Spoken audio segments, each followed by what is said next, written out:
BJP ಶಾಸಕರು ಕಾಂಗ್ರೆಸ್ ಜೊತೆ ಸಂಪರ್ಕ ಎಂಬ ಸುದ್ದಿ ವಿಚಾರಕ್ಕೆ ಸಂಬಂಧಿಸಿದಂತೆ ಮಂಗಳೂರಿನಲ್ಲಿ ಜಿಲ್ಲಾ ಉಸ್ತುವಾರಿ ಸಚಿವ ಸುನಿಲ್ ಕುಮಾರ್ ಅವರು ಪ್ರತಿಕ್ರಿಯೆಯನ್ನ ಕೊಟ್ಟಿದ್ದಾರೆ.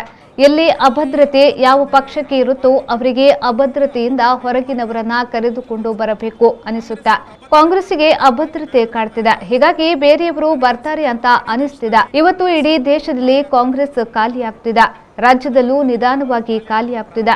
ಮುಂದಿನ ದಿನಗಳಲ್ಲಿ ನಡೆಯುವ ಚುನಾವಣೆಯಲ್ಲಿ ಕಾಂಗ್ರೆಸ್ ಪರಿಸ್ಥಿತಿ ಯಾವ ರೀತಿ ಆಗುತ್ತೆ ಎಂಬುದನ್ನು ನೋಡಿಕೊಳ್ಳಲೆ.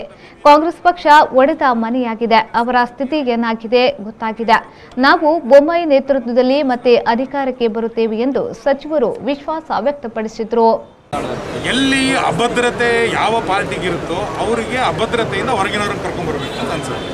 ಕಾಂಗ್ರೆಸ್ಗೆ ಇವತ್ತು ಅಭದ್ರತೆ ಕಾಣ್ತಾ ಇದೆ, ಹಂಗಾಗಿ ಬೇರೆಯವ್ರು ಬರ್ತಾರೆ ಅಂತ ಅನ್ನಿಸ್ತಾ ಇದೆ.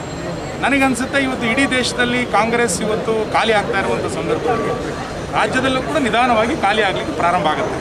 ನಾಡಿದ್ದಿನ 4 ರಾಜ್ಯದ ಉಪಚುನಾವಣೆಗಳಲ್ಲಿ ಕಾಂಗ್ರೆಸ್ನ ಫಲಿತಾಂಶ ನೋಡಿ, ಮುಂಬರುವಂಥ BBMP ಚುನಾವಣೆಯ ಫಲಿತಾಂಶ ನೋಡಿ ಕಾಂಗ್ರೆಸ್ಸಿನ ಸ್ಥಿತಿ ಏನಾಗುತ್ತೆ ಅಂತ. ಕಾಂಗ್ರೆಸ್ ಇವತ್ತು ಒಡೆದ ಮನೆ ಆಗಿದೆ. ನಾವು ಮತ್ತೊಮ್ಮೆ ಬಸವರಾಜ ಬೊಮ್ಮಾಯಿಯವರ ನೇತೃತ್ವದಲ್ಲಿ ಮತ್ತೊಮ್ಮೆ ಪೂರ್ಣ ಬಹುಮತದ ಸರ್ಕಾರವನ್ನು ಕರ್ನಾಟಕದಲ್ಲಿ ನಾವು ಮಾಡ್ತೀವಿ.